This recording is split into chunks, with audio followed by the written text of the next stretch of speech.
भाई देखो भाई, क्या होता है इस बात को समझना कि अब अपन क्या पढ़ रहे हैं, नोडल टिश्यू। ठीक है, क्या पढ़ रहे हैं, नोडल टिश्यू पढ़ रहे हैं। नोडल टिश्यू क्या होता है ये बात समझना कि मान के चलो भाई, ये है आपका हर्ट। क्या है ये? ठीक है, ये क्या है, हर्ट है आपका, है ना।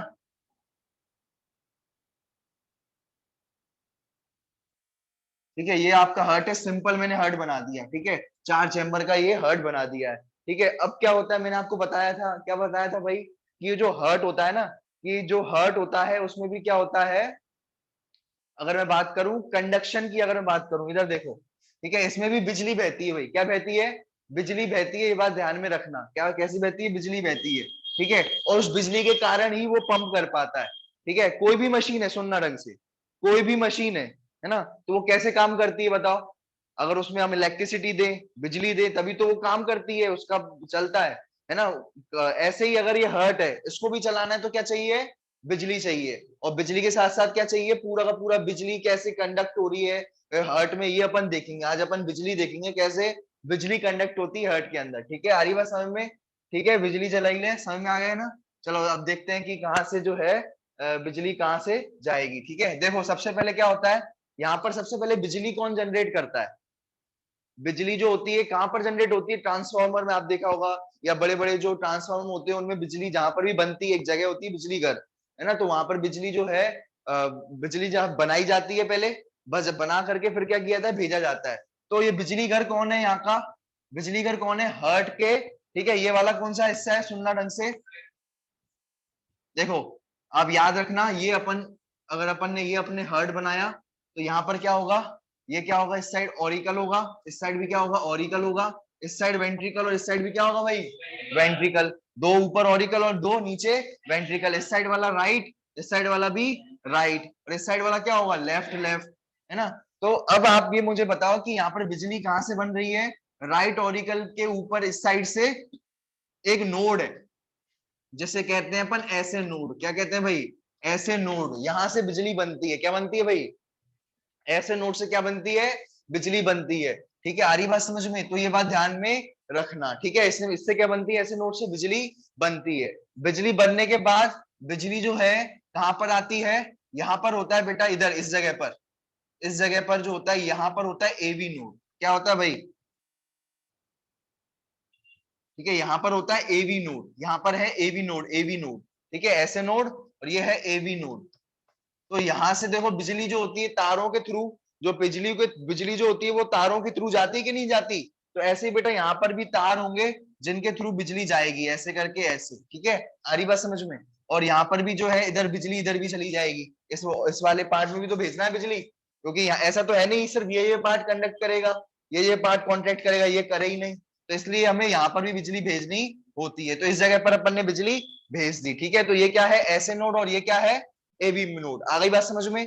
तो ऐसे नोड से बिजली, ऐसे नोड जो होती है उसने क्या किया, ये बिजली को बना रहा है। क्या ये बिजली को बना रहा है? ठीक है, ये बात ध्यान रखना। और ये बिजली जो है, ये है एवी नोड, ये क्या कर रहा है, दूसरी जगह बिजली को ट्रांसफर कर रहा है। ये क्या कर रहा है बिजली को, या इस बिजली को अपन जो है इम्पल्स कहते हैं बेटा। क्या कहते हैं, वहां पर बिजली मत लिख देना, नहीं तुम्हें बिजली बना देंगी मैडम। आ रही बात समझ में? तो तुम वहां पर क्या कहते हैं, अपन इम्पल्स करेंगे। ठीक है, आ रही बात समझ में? उसको क्या कहेंगे अपन, इम्पल्स, इम्पल्स, है ना। तो ये इम्पल्स ऐसे नोड से कहां पहुंची, एवी नोड पे। ठीक है, और अब एवी नोड से जो होगी कहां पर जाएगी?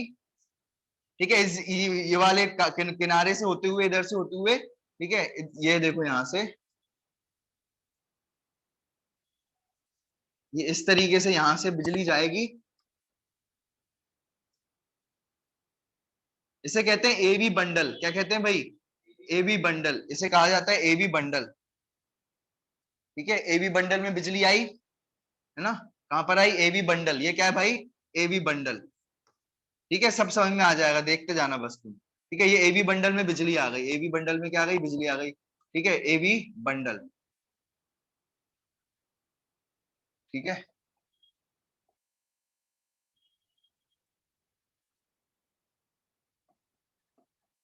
एवी बंडल। ठीक है, ये एवी बंडल है ये। ठीक है, तो बिजली यहां से होते हुए कहां पहुंच जाएगी, इन वेंट्रिकल्स में पहुंच जाएगी। कहां पहुंच जाएगी, इन वेंट्रिकल्स में पहुंच जाएगी। ठीक है, ये इस तरीके से। ठीक है,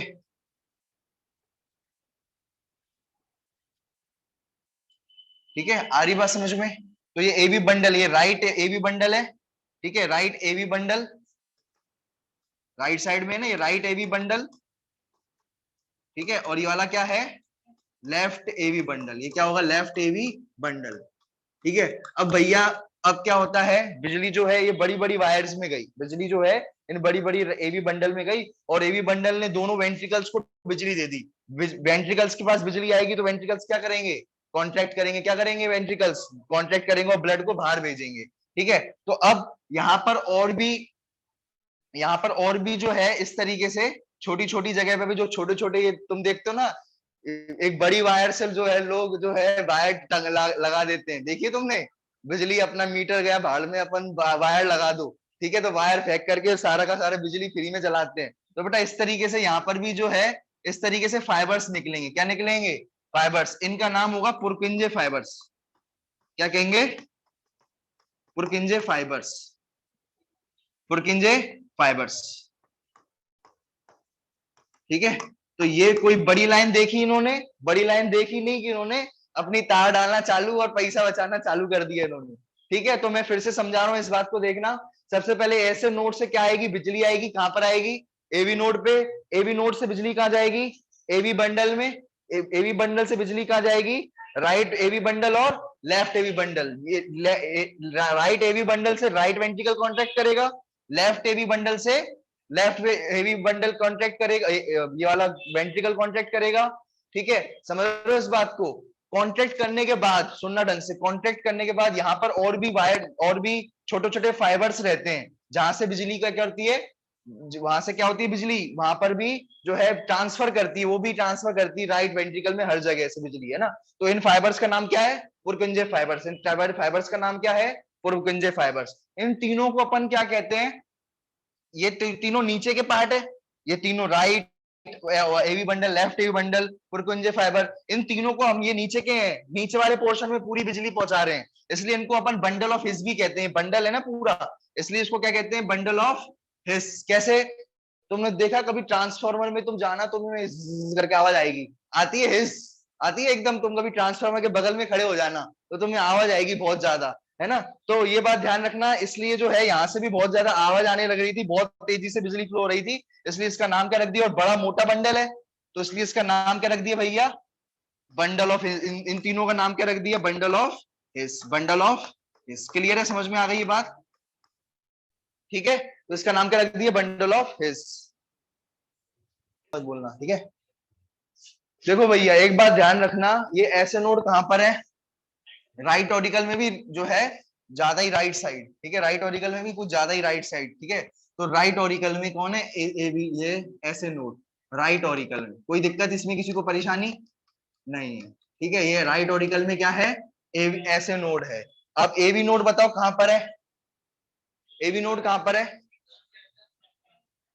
सेप्टम में, किसके, और राइट ऑरिकल और लेफ्ट ऑरिकल के बीच में जो सेप्टम है उसके बीच में है, ठीक है। इसे कहते हैं इंटर ऑरिकुलर सेप्टम। क्या कहते हैं, दो ऑरिकल के बीच में जो ये वाला सेप्टम दिख रहा है उसको क्या कहते हैं, इंटर ऑरिकुलर सेप्टम। ये किससे बनाते हैं, ग्रीन से बनाता हूं मैं, ठीक है। ये वाला जो सेप्टम दिख रहा है आपको, इसे अपन क्या कहते हैं, इसे अपन क्या कहते हैं, ग्रीन वाले सेप्टम को इंटर ऑरिकुलर सेप्टम। क्या कहते हैं, inter auricular septum. Inter auricular septum पे कौन है, AV node, inter auricular septum,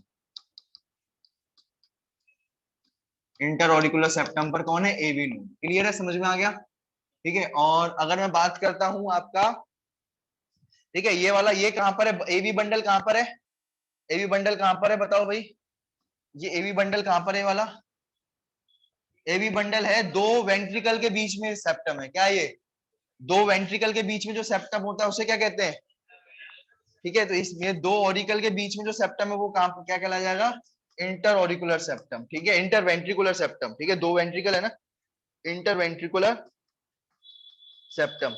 अब देखो मैंने एक जबरदस्ती गलती करी आपके सामने,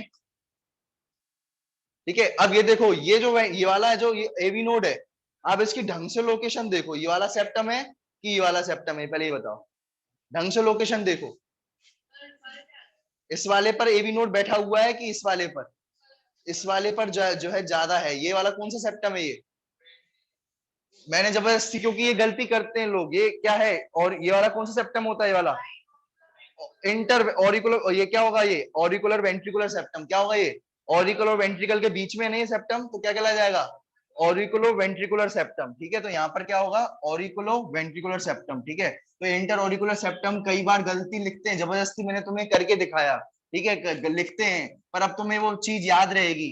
ठीक है, ये हरे वाले पर नहीं होता, कहां पर होता है, ये वाले पर। ठीक है, ये एबी नोड कहां पर है, इंटर ऑरिकुलो वेंट्रिकुलर सेप्टम में, यहां पर बैठा हुआ है, तो इंटर ऑरिकुलो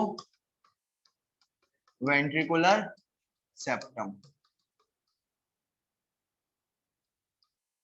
ठीक है, ये समझ में आ गया, वो है ये वाला, है ना, ये वाला, ये है इंटर ऑरिकुलर सेप्टम।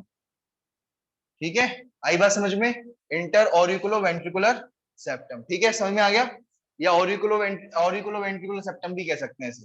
ठीक है, क्या कह सकते हैं, क्योंकि ऑरिकल और वेंट्रिकल के बीच में है ना, तो ऑरिकुलो वेंट्रिकुलर सेप्टम। जब भी दो दो के लिए बात करोगे, एक जैसे के लिए, तब वर्ड लगाओगे इंटर, क्या लगाओगे, जब दो वेंट्रिकल के बीच में, तो वर्ड आएगा इंटरवेंट्रिकुलर सेप्टम। ठीक है, अब यहाँ पर तो ये और ये है ना, ऑरिकुलर, ऑरिकल अलग है, वेंट्रिकल अलग है, तो अपन इंटरनल लगा करके डायरेक्ट लिखेंगे ऑरिकुलो वेंट्रिकुलर सेप्टम। आई बात समझ में, ये वाला सेप्टम कौन सा होगा, ये वाला सेप्टम कौन सा होगा, दो ऑरिकल के बीच में है ना, तो क्या होगा, इंटर लगाएंगे, और इंटर ऑरिकुलर सेप्टम। ठीक है, ये बात याद हो गया, सिंपल है।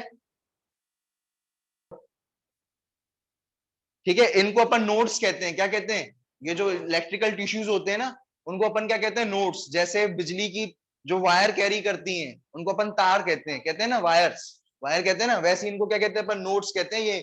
ये बिजली ना वर्ड यूज करके इम्पल्स वर्ड यूज करना, ये इम्पल्स को हेल्प करते हैं, इम्पल्स को ट्रांसफर करते हैं। दो, अपन को दो टाइप के नोड्स आपको देखने को मिलते हैं, एक होता है ऐसे नोड, ठीक है, ऐसे क्या कहते हैं, साइनो एक्ट्रियल नोड, क्या कहते हैं, साइनो एक्ट्रियल नोड। क्यों, क्योंकि ये कहां प्रेजेंट होता है, क्योंकि ये एट्रियल में प्रेजेंट होता है ना, एट्रियल में प्रेजेंट, एट्रिया में प्रेजेंट होता है ना, एट्रिया में, है ना, एट्रिया में प्रेजेंट होता है, इसलिए इसको कहते हैं साइनो एट्रियम नोड। ठीक है, आ रही बात समझ में। और ये क्या है, एट्रियो वेंट्रिकुलर नोड, क्या कहते हैं, एट्रियो वेंट्रिकुलर नोड। ठीक है, अब देखो सुनो, अब मैं तुम्हें एक बात बताता हूँ, इसका नाम साइनो क्यों रखा गया, ये बहुत बड़ी ट्रेजेडी है इसका। ठीक है, ये रियलिटी है, एक्चुअल में मैंने तुम्हें एक बात बताई थी कि ये जो हर्ट होता है, ये जो हर्ट होता है, इस साइड में एक छोटा सा ऐसे नोड होता है, जो इनके पूर्वजों में मिलता है, समझ में आ रही है, याद है तुम्हें, मैंने बताया था साइनस वेनोसिस, याद है कुछ, ये एक्स्ट्रा चैम्बर होता है साइनस वेनोसिस, याद है, तो एसेसरी एक्स्ट्रा चैम्बर होता है, उसको अपन क्या कहते हैं, साइनस वेनोसिस। ठीक है, साइनस वेनोसिस, ठीक है, साइनस वेनोसिस। ठीक है, वो एक्स्ट्रा चैम्बर होता है इस तरीके का, है ना, तो उसको अपन साइनस वेनोसिस कहते हैं। ठीक है, लेकिन ये जो चैम्बर होता है वो क्या हो जाता है, इसी में फ्यूज हो जाता है, किसमें फ्यूज हो जाता है भाई, राइट ऑरिकल में, हमारे में, ये हमारे पूर्वजों में ऐसा होता है। पूर्वज मतलब जो हमारे आगे फिशेस वगैरह, ये सब पूर्वज है हमारे, पता है आपको ये बात, अरे इन्हीं से ही अपन इन्वॉल्व हुए हैं। ठीक है, आदिवासियों में सबसे पहले ये फिशेस वगैरह और ये सारी चीज। ठीक है, तो ये वैसे तुम कहोगे बंदर है, पर बंदर भी कहां से आए, बहुत पहले की बात है, ऐसा माना जाता है फिशेस वगैरह से और उनसे आए। ठीक है, तो ये जितने भी पूर्वज हैं उनमें एक एक्स्ट्रा चैम्बर था साइनस वेनोसिस नाम से। ठीक है, लेकिन ये क्या हो गया आगे जाके, फ्यूज हो गया, ये आगे जाके क्या हो गया, फ्यूज हो गया, क्या हो गया यहाँ पर आगे जाके, फ्यूज हो गया इसी में ही, है ना। और जहां पर ये थोड़ा बहुत, जहां पर ये फ्यूज हुआ था, है ना, तो वहीं पर ही क्या प्रेजेंट है आपकी, वहीं पर ही क्या प्रेजेंट है आपकी, ये एवी नोड, वहीं पर ही क्या मिल गई आपकी, एवी नोड, उसी जगह पर। इसलिए इसका नाम सिर्फ एट्रिया नोड नहीं लिखा, क्या रखा, साइनस साइनो एट्रियल नोड, क्योंकि वहां पर एक एक्स्ट्रा चैम्बर जो था वो पूरा का पूरा फ्यूज हो गया उसमें, तो एक छोटा सा उसका निशान रह गया यहाँ पर। ठीक है, छोटा सा ऐसे निशान रह गया, अभी भी निशान है वहां पर, इस तरीके से है ये। आ रही बात समझ में, समझ में आ रही, वहां पर हमारा जो हर्ट है ना, आपको ऐसा ही दिखेगा इस जगह से, क्यों, क्योंकि ये दोनों फ्यूज हो चुके हैं, क्या हो चुके हैं, फ्यूज हो चुके हैं। ठीक है, ये क्या हो जाएगा, ऐसे नोड, ये बात ध्यान रखना, ठीक है, ये क्या हो जाएगा इधर, ये ऐसा दिखेगा आपको ऐसे नोड, अलग से ही, क्योंकि ये भी फ्यूज हो गया ना इसमें। ठीक है, तो ये आपको इस तरीके से ऐसे नोड देखने को मिल जाएगा। ठीक है, ये ऐसे नोड, ठीक है, तभी इसका नाम रखा है ऐसे नोड, क्योंकि साइनो एक्ट्रियल नोड, क्योंकि यहाँ पर साइनस वेनोसिस था, एक्स्ट्रा चैम्बर, और एट्रियल भी था यहीं पर ही। ठीक है, तो ये क्या रह गया, ऐसे नोड कहते हैं। एट्रियो वेंट्रिकुलर नोड क्या क्यों कहा इसको, क्योंकि भैया ये कहाँ पाया जा रहा है, अरे एट्रियो वेंट्रिकुलर सेप्टम में प्रेजेंट है ना, मैंने बताया था एवी नोड कहाँ प्रेजेंट है, ये एवी नोड है ये वाला, कहाँ प्रेजेंट है ये एवी नोड, कहाँ प्रेजेंट है? सेप्टम में प्रेजेंट था ना इधर, एंट्रियो वेंट्रिकुलर सेप्टम, इसलिए इसका नाम क्या रखा? एट्रियो एवी नोड, मतलब atrio ventricular node, atrio ventricular node, क्योंकि ये एट्रियो वेंट्रिकुलर सेप्टम में मिलती है। ठीक है, ये बात ध्यान में रखना। ठीक है, तो होती है देखो एवी नोड से क्या बनते हैं यहाँ पर, एवी नोड से आगे जाके क्या बनता है? ये एवी बंडल बताया था। एवी नोड से क्या बनता है? AV bundle. और फिर ये जो एवी बंडल होता है उसमें कितने पार्ट हो जाते हैं? दो। मैंने बताया था राइट और लेफ्ट, ये राइट और एक ये लेफ्ट हो गया। उसमें साफ साफ लिखा हुआ है, ये जो ये वाला जो है राइट हो गया, और ये वाला क्या हो गया? लेफ्ट। ये वाला राइट हो गया, ये वाला लेफ्ट हो गया। फिर इसमें से फाइबर्स निकलते हुए दिख रहे होंगे, दिख रहे हैं फाइबर्स? तो ये फाइबर्स को क्या कहते हैं अपन? पुरकिंजे फाइबर्स। क्या कहते हैं भाई? पुरकिंजे फाइबर्स। इन फाइबर्स का नाम है। और जो ये तुम्हें मैंने बता ही दिया। ठीक है, इन दोनों को मिला करके, राइट और लेफ्ट, इन दोनों को मिला करके क्या बन जाता है? Bundle of his. ठीक है, तो ये राइट ऑरिकल वेंट्रिकुलर बंडल, ठीक है, और लेफ्ट ऑरिकुलर वेंट्रिकुलर या बंडल है ना। ठीक है, इन दोनों को मिलाकर के क्या बन जाता है? बंडल ऑफ हिस बन जाता है। ठीक है, बंडल, ये बंडल है, ये नोड है, दोनों में अंतर है। ये है नोड, ये है एवी नोड, और ये जो ये जो है चीज, ये क्या है? AV bundle. ये बात ध्यान रखना भाई, है ना। और एवी बंडल भी फिर कितने टाइप का होता है? दो टाइप का हो जाता है, राइट एवी बंडल, और ये कौन सी है? Left AV bundle. और ये वाली कौन सी है? Right AV bundle. ठीक है, और ये क्या है इसमें से जो निकल रही है रेशे? पुरकिंजे फाइबर्स। ये कौन से फाइबर हैं? पुरकिंजे फाइबर्स। ये बात ध्यान में रखना। ठीक है, चलो। नोडल नोडल टिश्यू है ये जो ऐसे नोड है, ये क्या है? ऑटो एक्साइटेबल है। कैसा है भैया? ऑटो एक्साइटेबल है। ठीक है, अपने आप ही क्या हो जाता है? खुद ही ये इंपल्स खुद जनरेट करता है। ठीक है, इसलिए इसका नाम क्या रखा गया? Pacemaker. क्या रखा गया इसका नाम? Pacemaker. ये बात ध्यान में रखना। ठीक है, और इसकी वजह से ये पेस मेकर कहा जाता है। ये लगभग लगभग ये कितने मिनट में हार्ट को कितने मिनट में पंप वो करवाता है भाई? बिजली भवाएगा ये बिजली जो है निकालेगा। देखो निकाल रहा है ना, ये दिख रहा है। ठीक है, तो ये बिजली अगर ये ऐसे निकालेगा, तो ये इसकी वजह से क्या होगी? पंपिंग होगी। ब्लड जो है जो क्या करेगा? बीट करेगा। इसकी वजह से क्या होगी? जब बिजली आएगी तो बिजली से क्या होगा? हार्ट बीट करेगा। और जब हार्ट कितना बीट करता है? 70 से 75 पर मिनट बीट करता है। कितनी बार? 70 से 75 बार क्या होती है? धक धक होती है। क्या होती है? धक धक होती है, 1 मिनट के अंदर। कितने मिनट के अंदर? 1 मिनट के अंदर। आई बात समझ? और किसकी वजह से होती है? ऐसे नोड की वजह से। किसकी वजह से होती है? ऐसे नोड की वजह से। आई बात समझ में? ठीक है, तो ये बात ध्यान में रखना। 70 से 72 बार क्या होता है? हार्ट बीट होती है। ठीक है, ये बात ध्यान में रखना। वो किसकी वजह से होती है? ऐसे नोड की वजह से। ठीक है, चलो। अब भाई थोड़ा प्लाज्मा के बारे में पढ़ते हैं। ठीक है, एक छोटा सा टॉपिक है प्लाज्मा, है ना। हमने बताया था आपको कि जो ब्लड होता है, क्या बताया था? जो ब्लड होता है उसमें दो चीजें होती हैं। ब्लड के अंदर कौन सी दो चीजें होती हैं? एक तो लिक्विड होता है, और क्या होता है? बताओ भाई। एक तो क्या होता है? लिक्विड, और दूसरा क्या होता है? Formed solid. एलिमेंट्स। ठीक है, सॉलिड। सॉलिड में क्या होते हैं? फॉर्म्ड एलिमेंट, आरबीसी, डब्ल्यूबीसी और प्लेटलेट्स होते हैं। ये बात ध्यान में रखना। ठीक है, आरबीसी, डब्ल्यूबीसी और प्लेटलेट्स। ठीक है, ये तीन चीजें होती हैं किसमें? सॉलिड में। सॉलिड कितना परसेंट होता है? 45%। तो भैया सेल कैसे होते हैं? सॉलिड होते हैं ना। जितने भी सेल होते हैं वो कैसे होते हैं? सॉलिड होते हैं। और जो लिक्विड होता है उसको अपन क्या कहते हैं?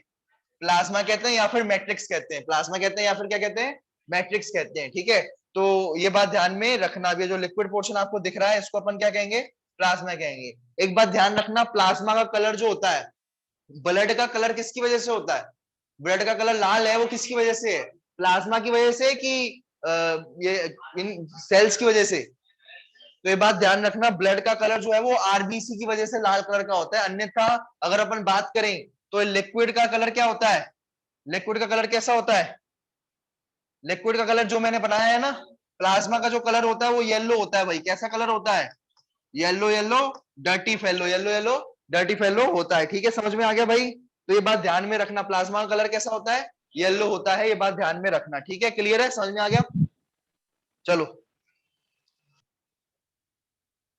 देखो भाई, मैंने आपको बता दिया प्लाज्मा का कलर कैसा होता है? येलो कलर का होता है। प्लाज्मा कौन से कलर का होता है? येलो कलर का होता है। ठीक है, दो उसमें कंपोनेंट होते हैं प्लाज्मा के अंदर भी।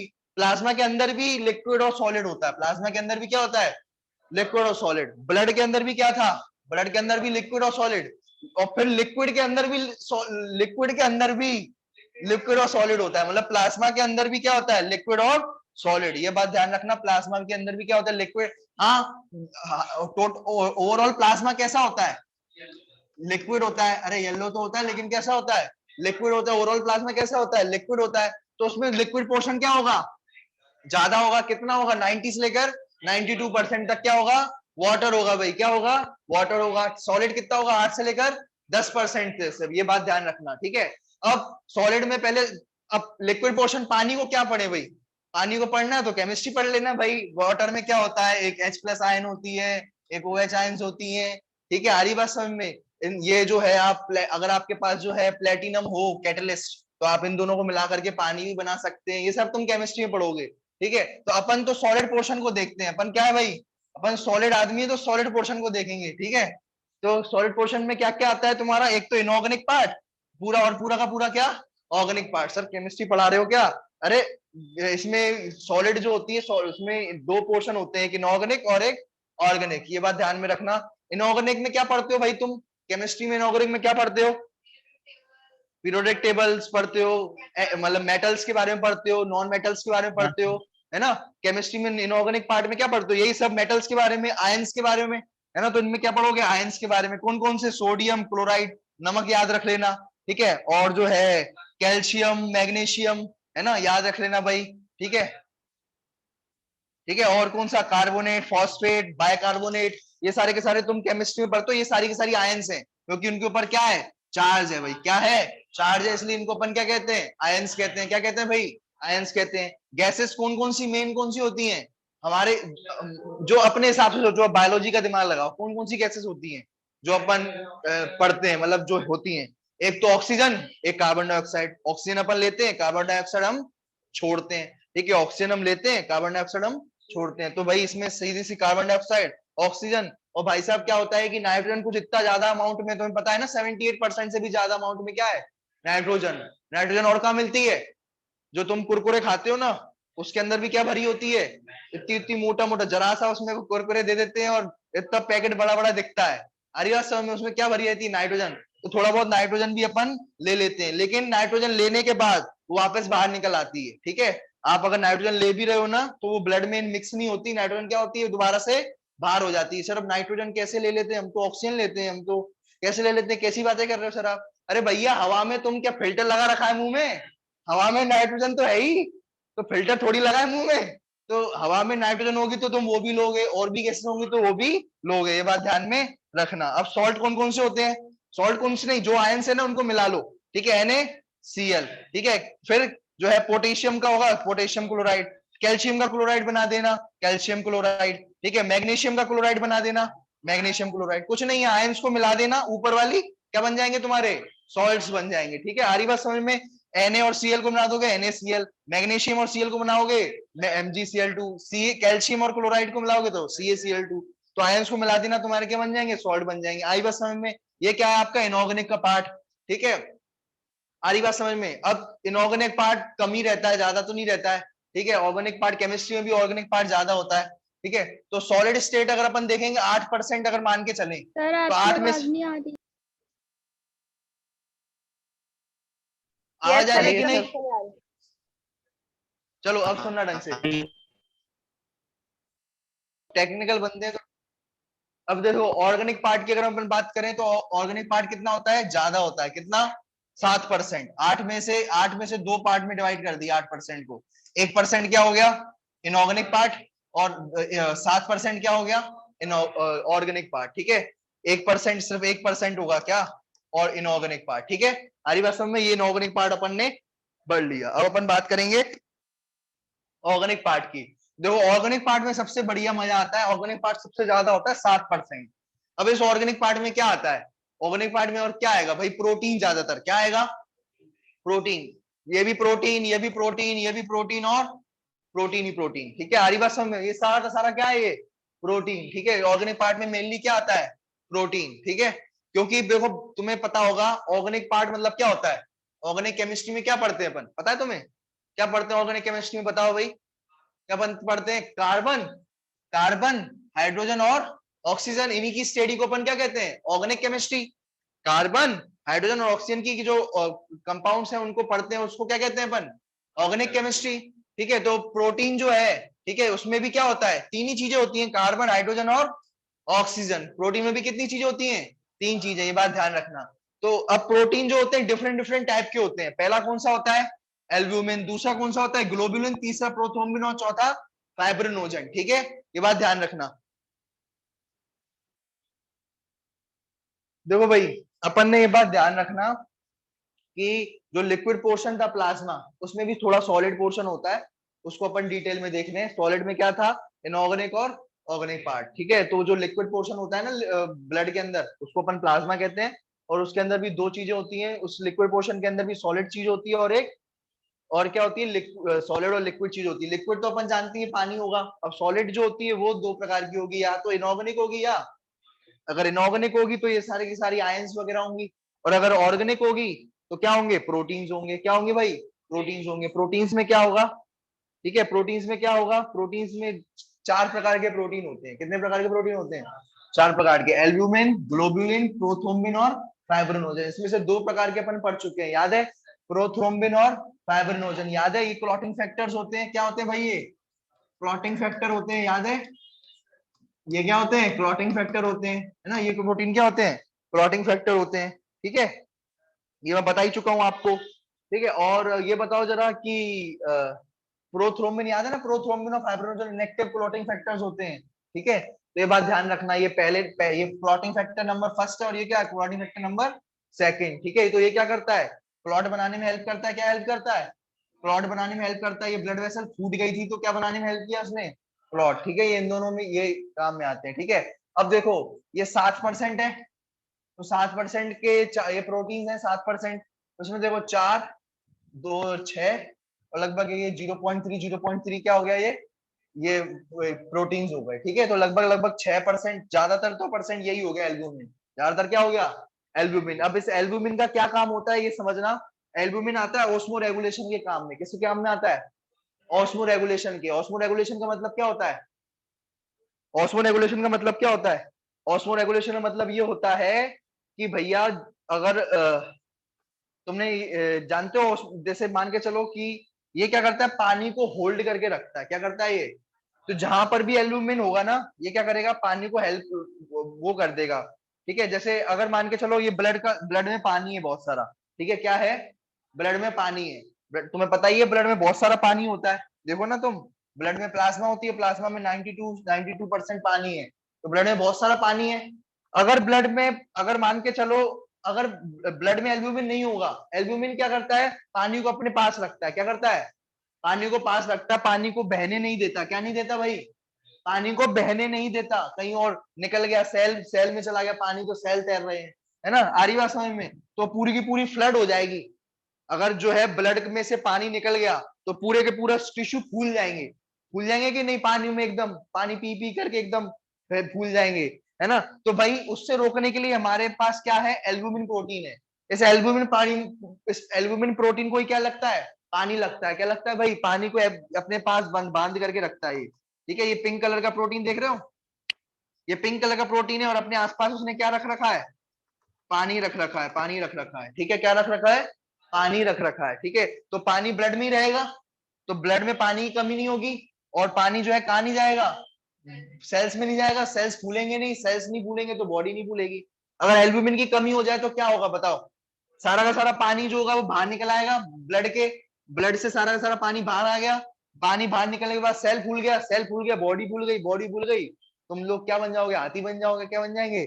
एकदम फूले हुए मोटे मोटे जो है जानवर बन जाओगे। आ रही बात समझ में? ठीक है, तो ये बात ध्यान में रखना। ठीक है, फूल जाएगी। दूसरी बात, दूसरा है ग्लोबुलिन प्रोटीन। कौन सा प्रोटीन है? Globulin protein. ये ऐसा प्रोटीन है जो मिसाइलें बनाता है। क्या बनाता है भाई? मिसाइलें। मिसाइलें क्या करती है बताओ? मिसाइलों का काम क्या होता है? मिसाइलें होती हैं एंटीबॉडीज। मिसाइलें क्या होती हैं? एंटीबॉडीज होती हैं। सोल्जर्स हुए, मिसाइलें हुए, ये वाला प्रोटीन ये बनाता है। तो ये मिसाइलें किसके लिए होती हैं? सोल्जर्स किसके लिए होते हैं? लड़ने के लिए। किससे? किससे लड़ने के लिए? बैक्टीरिया से, वायरस से लड़ने के लिए ये एंटीबॉडीज बनाता है। ये ग्लोबुलिन क्या है? एक प्रोटीन है। ग्लोबुलिन क्या है? ये जो क्या बनाता है? जो क्या बनाता है? एंटीबॉडीज। एंटीबॉडीज क्या है? एंटीबॉडीज क्या है? मिसाइलें हैं, सोल्जर्स हैं, जो ये किससे लड़ते हैं? बैक्टीरिया वगैरह से। किससे लड़ते हैं भाई? ये बैक्टीरिया वगैरह से ये लड़ते हैं। कौन? एंटीबॉडीज। ये बात ध्यान में रखना, समझ में आया? तो एंटीबॉडीज ने किसने बनाई? ग्लोबुलिन प्रोटीन ने बनाई। एल्ब्यूमिन ने क्या बनाया? पानी को पकड़ के रखा, ठीक है। और प्रोथ्रोम्बिन और फाइब्रिनोजन ने क्या बनाया? ब्लड वेसल्स का ये ब्लड क्लॉट बनाया। क्या बनाया भाई? क्लॉट बनाया, ब्लड क्लॉट बनाया। समझ में आ गया? तो ये चारों के फंक्शन समझ में आ गए। पहला फंक्शन एल्ब्यूमिन का क्या फंक्शन है? पानी को अपने पास रखना, ठीक है, बाहर नहीं जाने देना, ठीक है। ग्लोबुलिन का क्या फंक्शन है? मिसाइलें या फिर एंटीबॉडीज बनाना, जो किससे फाइट करेंगी? फाइट किससे करेंगी? बैक्टीरिया से। किससे फाइट करेंगी? बैक्टीरिया वगैरह से फाइट करेंगी ये एंटीबॉडीज, ठीक है। प्रोथ्रोम्बिन और फाइब्रिनोजन का काम क्या है? ब्लड वेसल अगर फूट गई है तो उस पर क्या कर देना? क्लॉट बना देना, जिससे ब्लड बाहर ना निकले। आई बात समझ में? तो ये है प्रोटीन का काम। क्या है भाई? प्रोटीन का काम। ये जो आपने पढ़ा ना पूरा, ये पूरा डायग्राम फॉर्म में आ गया। ये ब्लड है पूरा का पूरा, ये पूरा पूरा क्या है? ब्लड है। ब्लड में ऊपर क्या ले लिया अपन ने? ज्यादातर क्या होता है? प्लाज्मा। और नीचे क्या होता है? सारी की सारी सेल्स नीचे बैठ जाती हैं। सारी की सारी ब्लड की नीचे सेल्स बैठ गई। तो सेल्स कितना परसेंट है? 45%। प्लाज्मा कितना है? 55%, ठीक है। और अगर मैं बात करूं तो पानी, अगर ये प्लाज्मा में क्या क्या चीजें हैं? प्लाज्मा में क्या क्या चीजें होती हैं? पानी होता है, वाटर, ठीक है। प्रोटीन्स होते हैं, ऑर्गेनिक कंपोनेंट, ठीक है। और अदर चीजें कौन कौन सी होती हैं? न्यूट्रिएंट, ग्लूकोज, कोलेस्ट्रॉल और आयंस वगैरह, है ना। आयंस वगैरह, सॉल्ट्स वगैरह, है ना। ये सारी की सारी चीजें किसमें होती हैं? आपकी प्लाज्मा के अंदर, ठीक है। और फॉर्म्ड एलिमेंट्स में क्या होता है? सारे के सारे सेल होते हैं। तो कौन कौन से सेल होते हैं भाई? एरिथ्रोसाइट, ल्यूकोसाइट यानी डब्ल्यूबीसी और प्लेटलेट्स। ये सारे के सारे क्या होते हैं? सेल्स होते हैं। क्या होते हैं? सेल्स होते हैं, ठीक है।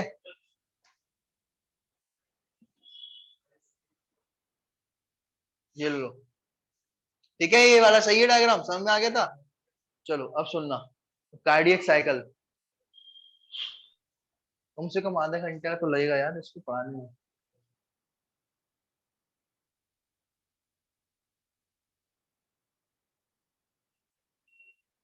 देखो भाई, अगर मैं बात करता हूँ हार्ट रेट की, किसकी?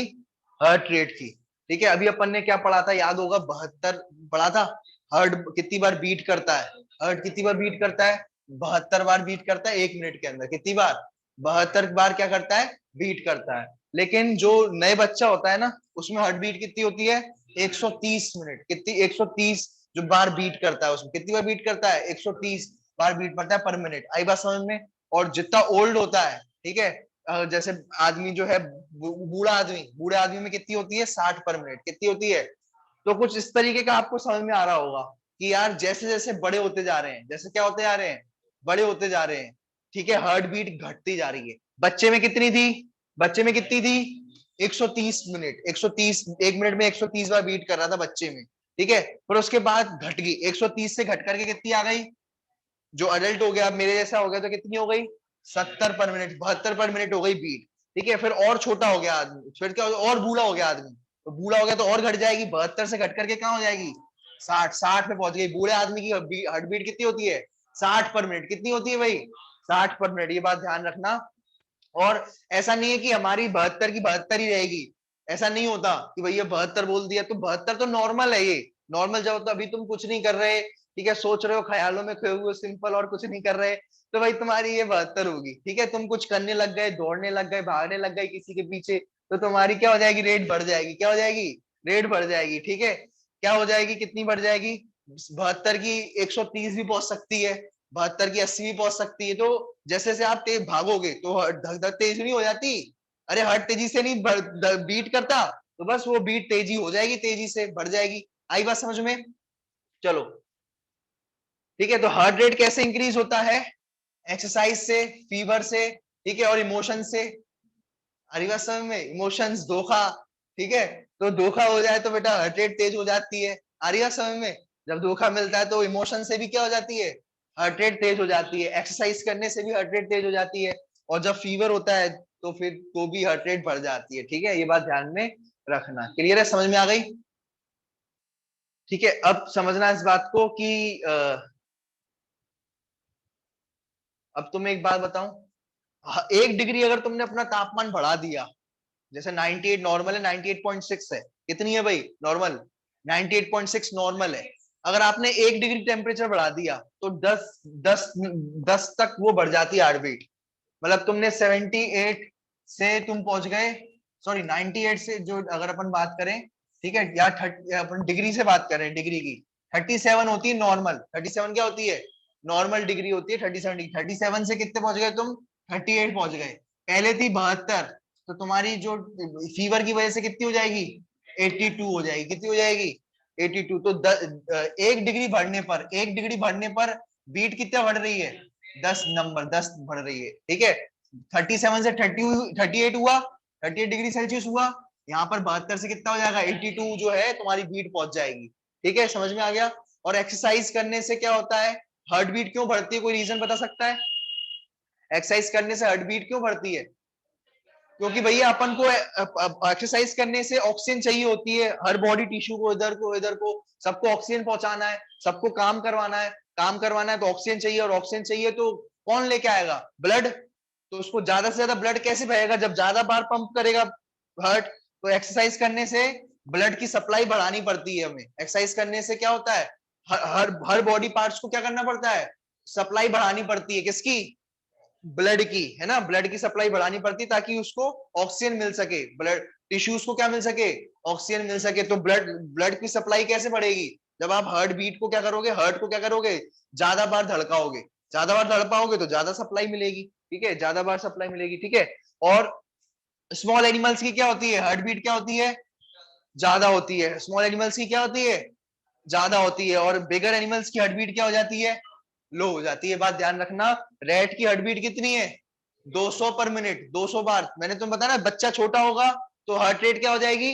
ज्यादा। बच्चा बड़ा होता जाएगा, ओल्ड होता जाएगा, तो हार्ट रेट क्या होती जाएगी? कम। ठीक है, तो भाई ऐसी बात है।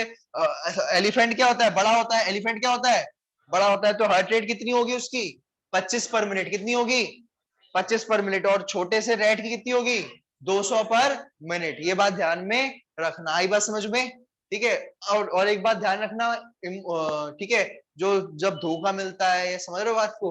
जब दिल टूटता है तो इमोशंस जो होते हैं उसकी वजह से भी हार्ट रेट बढ़ जाती है। क्यों ऐसा क्या होता है कि हार्ट रेट बढ़ जाती है? तो वो जो है, तुम कई ऐसे मारते हैं, ऐसे पटकते हैं, सर पटकते हैं, उससे नहीं, उससे हार्ट रेट नहीं बढ़ी। क्या, किससे बढ़ी? हॉर्मोन्स की वजह से। किसकी वजह से बढ़ रही? हार्मोन सीक्रेट होना चालू हो गए दर्द की वजह से। आ रही बात समझ में? दर्द दिलों के कम हो जाते तो हार्मोन रिलीज हो जाते। आई बात समझ में? जो हार्मोन रिलीज हो रहे हैं, क्या हो रहे हैं भैया? ये हार्मोन रिलीज हो गए। कौन कौन से? एड्रीनलिन वगैरह, ये हार्मोन रिलीज होते हैं, उसकी वजह से हार्ट रेट बढ़ जाती है तुम्हारी। ठीक है, ये तुम्हारे सर पटकने से और कुछ नहीं होता। ठीक है ना, हार्ट कुछ कर रहा है, दिल टूटने से भी कुछ नहीं होता। ठीक है, आ गई बात समझ में? तो ये बात ध्यान में रखना। ये अपना हार्ट रेट टॉपिक खत्म हो गया। ठीक है।